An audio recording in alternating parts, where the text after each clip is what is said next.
Morning प्यारे बच्चों, आज मैं फिर आपके सामने एक ऑनलाइन वीडियो में लेकर आई हूँ। देखिए यहाँ पर कक्षा 12 के लिए है। जो इस पिछले क्लास में हम आपको बताए थे निषेचन एवं अंतरोपण क्या होता है। निषेचन नर एवं मादा युग्मक के फलस्वरूप यानी उनके परस्पर मिलने से जो जाइगोट बनता है उसको हम निषेचन मतलब निर्माण की जो प्रक्रिया होती है उसे निषेचन कहते हैं। और निषेचन जो होता है वो दो प्रकार से होता है, आंतरिक निषेचन और बाह्य निषेचन।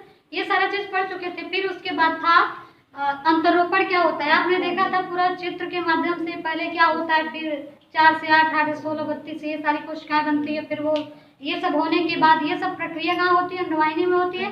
ये सब होने के बाद वो गर्भाशय में आता है। गर्भाशय की आंतरिक भित्ति में जाकर के एक जगह धंस जाता है और उसी प्रक्रिया को धंसने के बाद जो गर्भाशय की कोशिकाएं हैं उसको चारों तरफ से कवर कर लेती है ताकि वो अपने स्थान पर बना रहे।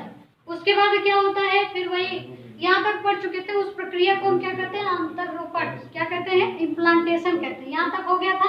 अब उसके बाद क्या होगा ये हम देखने आए। उसके बाद यहाँ पर देखिए लिखा सगर्भता एवं भ्रूणी परिवर्तन, प्रेगनेंसी एंड सगर्भता एवं भ्रूणी परिवर्तन, pregnancy and embryonic development. Pregnancy क्या होती है और भ्रूणी परिवर्तन क्या होता है। देखिए जब हम लोग ये सब फिगर के माध्यम से पढ़ चुके थे, ये इस तरीके से बना था, फिर इसके बाद ये इस तरीके से था ना, तो यहाँ पर आकर धंसा हुआ था। तो अब इस पे क्या होगा, जो भ्रूण है उस पर अंगुली के समान संरचनाएं उभरेगी। जो भ्रूण गर्भ में स्थापित हो चुका था अब उस पर अंगुली के समान संरचनाएं विकसित होंगी। अब उस संरचना को हम क्या कहेंगे, कोरियोनिक विलाई कहेंगे। क्या कहेंगे, कोरियोनिक विलाई कहेंगे। तो गर्भाशय में स्थापित भ्रूण पर अंगुली के समान संरचनाएं निकलने लगती हैं। उस संरचना को हम क्या कहते हैं, कोरियोनिक विलाई कहते हैं। अब कोरियोनिक विलाई जो होता है गर्भाशयी ऊतक मातृ रक्त से बना होता है, अर्थात जो गर्भाशयी ऊतक है और माता के ब्लड से मिलकर के ये बना होता है। तो भ्रूण पर सर्वप्रथम अंगुली के समान संरचनाएं विकसित होती है जिसे हम कोरियोनिक विलाई कहते हैं। और ये गर्भाशयी ऊतक और मातृ के मतलब माता के रक्त से मिलकर बना होता है। अब ये गर्भाशयी ऊतक और माता से जो भी ये दोनों संयुक्त होकर के परिवर्धनशील एवं मातृ शरीर के साथ एक संरचनात्मक एवं क्रियात्मक इकाई बनाते हैं जिसे हम क्या कहते हैं, अपरा कहते हैं। आप लोग देखे भी होंगे प्लेसेंटा क्या होता है। इस पर एग्जाम में पूछा जाता है कि शॉर्ट नोट प्लेसेंटा क्या है। आवल, आवल आप लोग जानते हैं जिसको गांव में आंवर कहते हैं। अब भी अगर बिल्ली में ऐसा हो तो उसको खीड़ी कहते हैं ना। गाय भैंस में जो बच्चा जन्म लेने के बस मतलब जो पशु या जो भी है होने के बाद जो बड़ी सी आंवर दिखती है आपको, उसी को हम अपरा कहते हैं। तो अपरा क्या है इस पर टिप्पणी लिखने के लिए आ जाता है।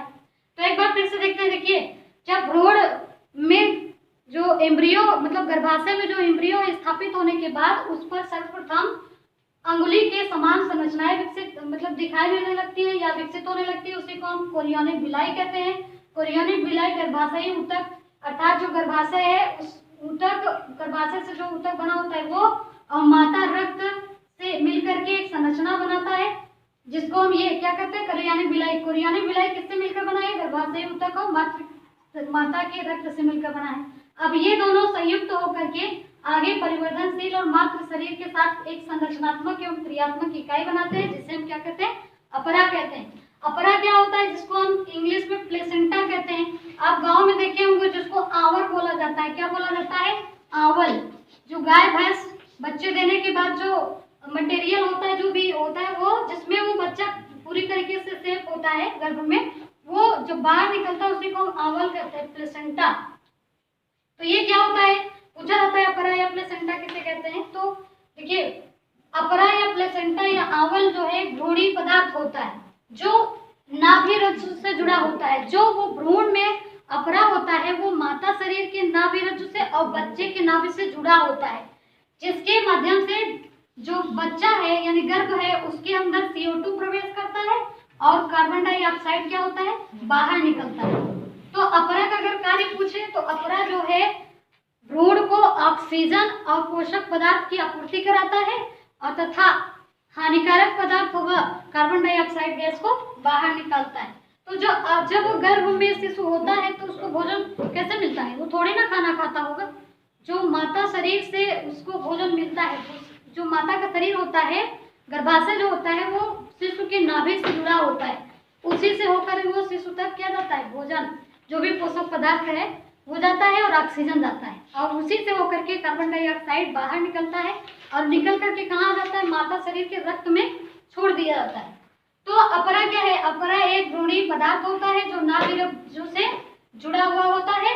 अपरा शिशुओं को अर्थात भ्रूण को ऑक्सीजन एवं पोषक पदार्थों की आपूर्ति कराता है तथा अपशिष्ट पदार्थ एवं कार्बन डाइऑक्साइड गैस को बाहर निकालने का काम करता है। और अपरा से कुछ हार्मोन निकलता है, जैसे एस्ट्रोजन हो गया, प्रोजेस्टेरोन और ये सीजी ह्यूमन कार्टिनोजन, गोनाडोट्रोपिन, ये तमाम हार्मोन स्रावित होते हैं किससे, अपरा से। तो एक बार देखते हैं फिर से, जो भ्रूण होता है स्थापित होने के बाद उस पर कुछ अंगुली के समान संरचनाएं उभर आती है, जिसे हम कोरियानिक विलाई कहते हैं। और ये कोरियानिक विलाई गर्भाशय ऊतक और माता शरीर के रक्त से बना होता है, और ये दोनों संयुक्त होकर के परिवर्धनशील मात्र शरीर के के साथ एक संरचनात्मक एवं क्रियात्मक इकाई बनाते हैं, जिसे हम अपरा कहते हैं। अपरा क्या होता है, अपरा एक भ्रूणीय पदार्थ है जो नाभिरज्जु से जुड़ा होता है और ये शिशु को ऑक्सीजन तथा पोषक पदार्थ की आपूर्ति कराता है एवं अपशिष्ट पदार्थ शिशु से, जैसे शिशु है उसमें अपशिष्ट पदार्थ नहीं बनेगा, उसमें जो पोषक पदार्थ जाएगा वो भी तो कुछ वर्ज्य पदार्थ निकालेगा, तो वो पदार्थ उस नाभि से यानी अपरा से होते हुए माता शरीर के रक्त में छोड़ दिया जाता है। तो ये अपरा की कहानी थी। अपरा कई प्रकार के हार्मोन का भी स्राव करता है जो गर्भाशय यानी प्रेगनेंसी के दौरान होने वाली क्रियाओं का नियंत्रण करता है। इतना होने के बाद अब देखिए, अब यहाँ तो प्रेगनेंसी ये हो गया। भ्रूणीय परिवर्धन की बात करें तो जो भ्रूण होता है वो सर्वप्रथम दो स्तर में विभाजित होता है, मध्य मतलब बाह्य स्तर और आंतरिक स्तर। अब विभाजन होते रहते हैं, फिर कुछ प्रक्रिया के बाद उस पर तीसरा स्तर भी आ जाता है। जैसे अगर हम बात करें इस पर, तो एक ये अंदर वाला स्तर है और ये बाहर वाला, पहले दो विकसित होगा, कुछ दिन के बाद ये मध्य वाला आ जाता है ना। फिर उसके बाद 2 से 3 महीने के बाद हाथ एवं अंगुलियां विकसित हो जाती है। इसी तरीके से प्रक्रिया चलती रहती है और 9 महीने के बाद पूर्ण विकसित शिशु का विकास होता है। तो इसको आप पीडीएफ में आप पढ़ लेंगे, इसमें कुछ समझाने लायक नहीं है अपने मानव जीवन के बारे में, तो आप इसको समझ लेंगे तो हो जाएगा। आपको यहाँ हम समझाने के लिए इतना बताएं ताकि आपको दिक्कत ना हो। तो आज के लिए इतना ही।